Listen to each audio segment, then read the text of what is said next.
What's up, guys? It's been a long time since I've done a Total Gym or Sonic Bench Trainer follow-along workout. In fact, when I look back at it, I think it's been about just as long since I myself have done a standalone workout utilizing a Sonic Bench Trainer. I want to say it's been almost 6 months. That could be a little inaccurate, but certainly I've been using it for various exercises, but not as a sole workout. So it's been a long time. To me, it just kind of shows how quickly time flies. And so got the urge to just do a workout on here. So I thought I might as well share it with you guys. So I thought just to kind of mix it up, make things a little bit different and kind of go along with what I've been doing recently, I'm just gonna do somewhat of a condensed, very short workout. We're gonna see how long this takes. I think it's gonna take roughly maybe 15 to 20 minutes. And we're just gonna do roughly 1 set per exercise. We might do another one, but more or less just 1 set per exercise. And this is just gonna be an upper body workout. I debated about doing a total body workout. Honestly, I just feel like the lower body is still, in my opinion, just very lacking in these machines that I personally don't wanna show you guys something that I wouldn't do myself. So if it were me, I would jump off the machine and do some other things. And as always, you certainly could supplement what you're doing here with other things. Pause the video, jump and do something else, add some lower body stuff at the end of this workout. And since we're gonna be doing minimal sets, we're also gonna bring these sets to roughly about failure. I say about failure because personally I've been experimenting with this for a while. I don't think it's to the point of excruciating, eyes popping out of your head failure. I think if you get to the point where you're really struggling, you can't do anymore, honestly, the give and take of returns you get on that absolute level of failure, I think is kind of minimal. That's just my personal opinion. So the point is, we're gonna get to a point of failure. Obviously, you guys can do a little more, a little less. This is a follow-along workout, so what's maybe failure for me might not be failure for you. We'll also try and keep that tempo speed a little bit slower as well. The attachments and stuff you're gonna need is more or less pretty minimal, whatever you guys got. This should come standard on any of these machines you guys have. I'm gonna take advantage of probably on 1 or 2 exercises, some external weight plates. Again, we totally don't necessarily need that. The weight plates and the resistance bands I'll also use just allow you to kind of get the rep range a little bit lower instead of doing a lot more reps to failure. I'm gonna leave the incline setting more or less kind of the same because I don't wanna keep messing with it too much. We'll just kind of leave it where it's at. For me, it's gonna be 3/4 of the way high or roughly almost to the top. Totally up to you there where you wanna set that. Obviously, you can adjust this. I'm gonna use these ISOFlow attachments instead of the wingdip attachments for pull-ups, just make things a little bit easier. I'm also gonna be doing kind of a grip like this, kind of like a supinated grip to do the pull-ups, or you could say chin-ups.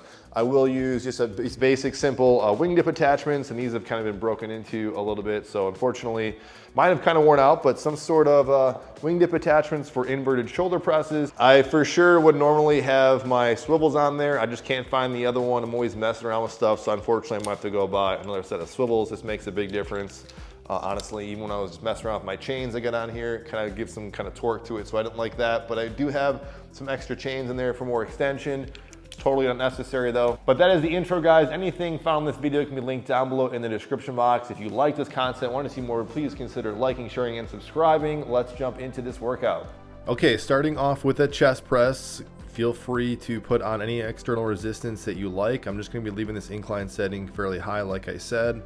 Again, I got the external chains. It's about a foot worth of chains. You certainly do not need that, but allows me to sit a little bit lower and get a better range of motion so that the glide board does not top out at the top. I'm gonna keep constant range of motion, constant tension as I kind of go through this for the sake of trying to get to failure. Even though I'm gonna try to get to failure in this, it can be easier said than done sometimes. I do like going faster for some things. I'm just going slow for the sake of just mixing it up a little bit. As I'm doing this, I'm really trying as much as I can to think about my chest, keeping that constant tension on the chest. The only disadvantage I think sometimes of going slow, especially kind of towards failure, is that some auxiliary muscles like to turn on. So you might feel this a little bit more in your shoulders. Sometimes if you're pulling, you might feel your grip kind of wear out before your back.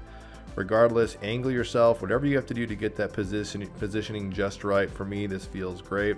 We're gonna do a superset here, I should say a compound set into chest flies here in a second, but keep that tension nice and consistent, nice and gradual. You'll see as the set progresses, I'm gonna slightly, ever so slightly, kind of angle myself kind of deeper into the position.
Okay, approaching the end of this set, I'm getting to about form failure.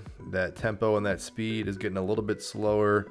I'm still feeling it on my chest, but there's some secondary muscles kind of getting turned on in the shoulders and the deltoids. But you're gonna see here, I'm not gonna force it so much. I get to a point where I can't do anymore, and then I just kind of will stop. I'm gonna limber up here a little bit, take a mini break, and we're gonna jump into a compound set here. I gave myself roughly, I'd say 30 seconds. You certainly could pause this and go longer if you wanted to. Just adjust the camera angle there for a brief second. I'm gonna get over here, set up into a fly position. I'm gonna put my feet on the ground to dissipate that weight a little bit. I'm not even gonna adjust the incline setting. And here I go into chest flies. Same thing applies as we said before. Keep that constant stress and tension.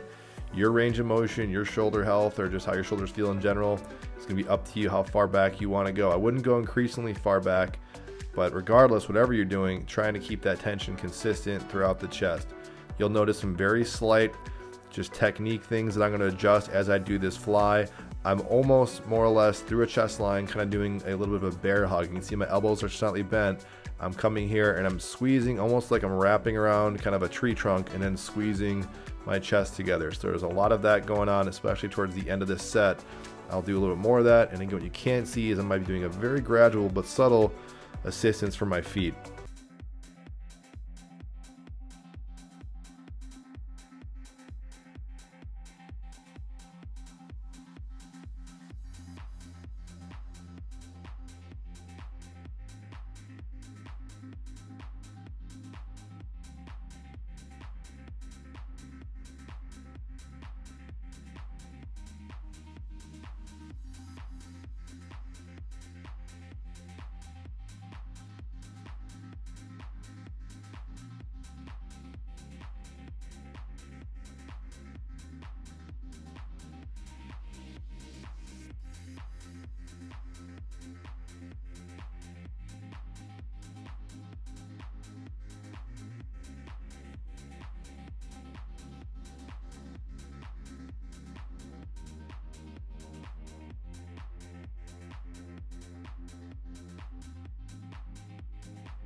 Okay, I'm gonna go ahead and detach my middle cable, and I'm gonna be using the Bullworker IsoFlow. Sometimes I use these Angle 90s grips. If you guys used to watch the channel a while back, but otherwise you can pause it and put in your pull-up bar or whatever attachment you want to do.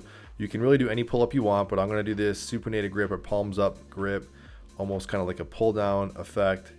And this one, in retrospect, I would have added some external weight. This is gonna be roughly 30 plus reps at this tempo here, so it already feels pretty difficult. I'm going nice and slow and steady. Same thing, I'll keep repeating myself. Try not to take minimal rest at the bottom or pauses at the top. You could definitely give yourself a second or two squeeze at the top. That's also certainly a good option to do. But like I said, I probably would have added on some external weight, some light external weight, or maybe some resistance bands so that this set doesn't go too long. Because what started to happen was my back for sure starts to fatigue, my lats towards the end. But it starts to be honestly my grip that I remember I was thinking about as I was doing this. It was really fatiguing. So this is one of the benefits of maybe adding on some external resistance so this set doesn't drag on too long than it has to.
Okay, because this is starting to drag on so long, I'm starting to fatigue here. I just want to fatigue a little bit faster. I still feel like I got a lot more reps in me.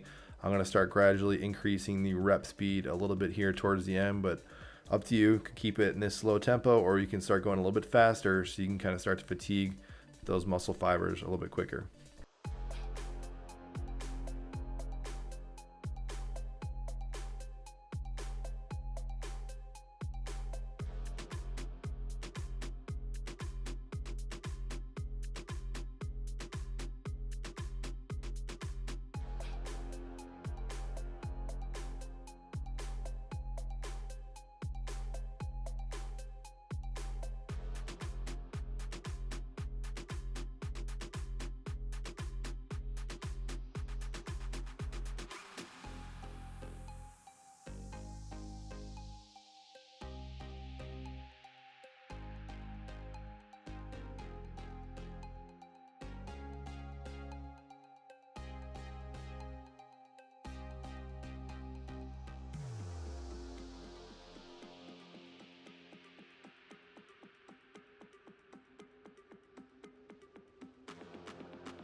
Now, kind of learning my lesson from that last set, when I go into these rows, we're going right into a compound set. Compound set is basically doing the same body part back to back. We did vertical pulls, we're going to do now horizontal pulls. And I'm going to attach some resistance bands. Always got to do this stuff at your own risk, as always. This is how more or less how I've been doing it throughout the years, at least on my Total Gym models. This is how I hook them on this particular model. And since that set went so long, now I'm going to try and go make this a little bit shorter. So I'm going to really add some external weight so that I can go still kind of a slower tempo, but I get to failure maybe a little bit, and I don't know, I think I get to around 9 to 15 around there is when I kind of stop on this one. 25-pound weight seems to be the best sweet spot. Also, you notice I had that 2-inch diameter kind of adjustment on the weight bar attachment. I did a whole video on that. I can link those down below, how you can adjust the 1-inch weight bar into a 2-inch weight bar to hold standard plates. This is where the swivels come in handy, because the chains kind of can torque the cable. You saw me messing with that. Got a cross grip, setting up, and really trying to reach, get that extension in the lats, and then I come in and then squeeze, really trying to retract. You can think of pinching your scapula. I want to say pinching, but really just retracting your scapula. You could say your shoulder blades, mid back. And the reason why I have this cross grip is that as I extend out, I get a nice reach and stretch in that mid back, and then as I come in, I get a nice squeeze and contraction here. So I'm going to do this nice and gradual. I'm going to get to failure, I'd say about form failure, much shorter way than I did in the previous set.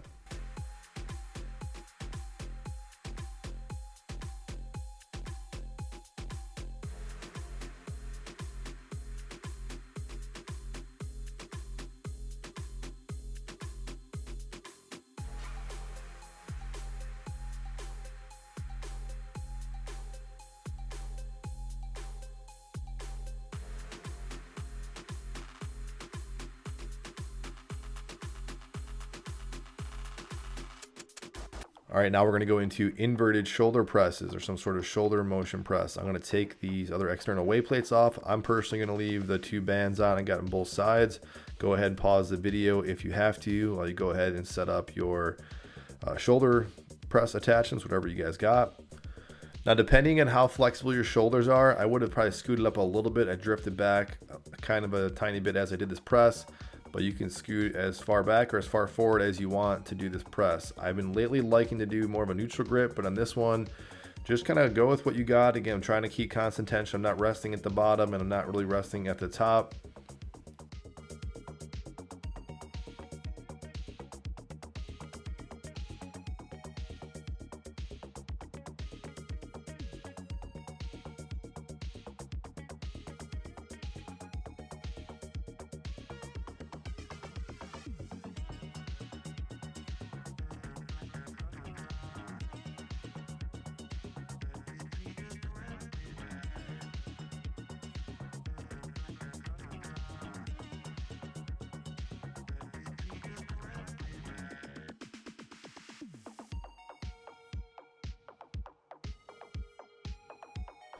Now that really does hit your shoulders probably good enough than it has to, but we're gonna do another compound set where we're gonna drop this much lower than you normally would for any other exercise probably, because this is pretty tough.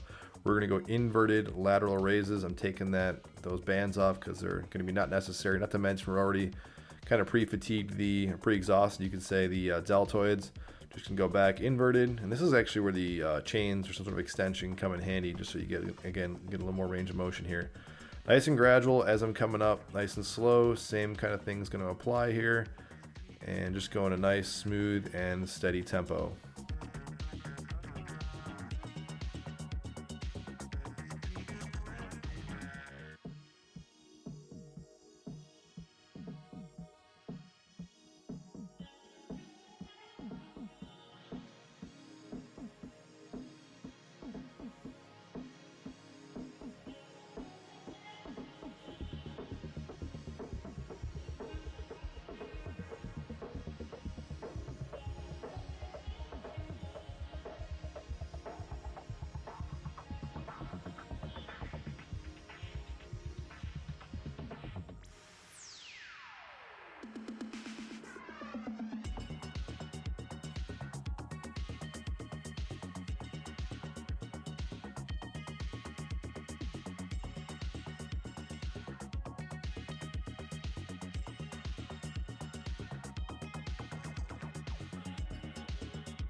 Next up is going to be bicep curls. Really could choose any bicep curl exercise of your choice. I'm just going to go to this one because I thought, given how fatigued I was already just with the lats, we're not pretty much taking minimal to no rest periods. I'm going to go right into the seated version to then allow myself to go straight inverted. You're going to see a mini pause here. I'm going to go lay down here in a second. I know I'm a broken record here, but keep that constant tension. So try to minimize the hold at the bottom and minimize any kind of relaxation. Just pause at the top. I noticed the tempo is still getting much faster than it was previously. I was going slower, but for some exercises, even this one, the bicep curls, this is a good example, at least for me on a total gym. I get more out of it if I'm going quicker. I'm keeping the theme of going slower here, but if it were up to me, I would probably break this theme and go a little bit faster, but I am doing so right here.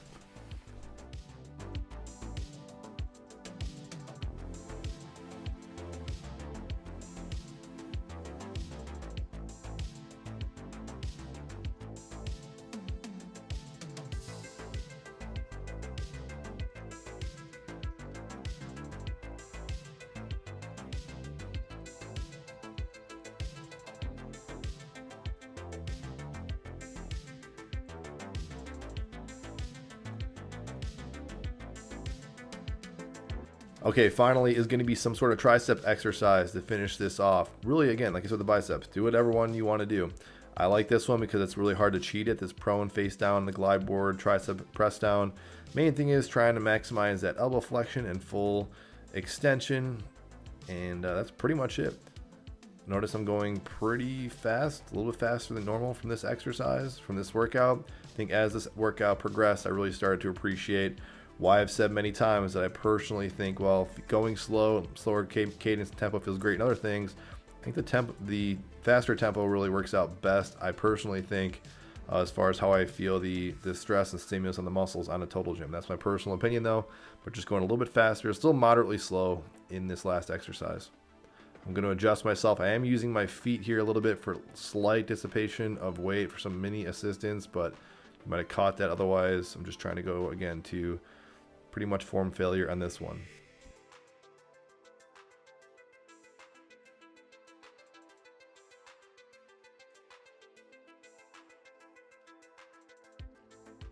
All right, guys, that is it. Should have taken you roughly 15 to 20 minutes. Some of those things went on a little bit longer than I wanted in that set, but good to jump back in on the Sliding Bench Trainer, do a workout. Probably gonna do a couple of little touch-up stuff here, want to play around with, but certainly, as with you guys as well, You could call it quits right here. You could add some other stuff, do another set. Totally up to you though. Any questions, comments, feedback, other following workouts you guys want to see, let me know, and I'll see you guys on the next video. Thank you.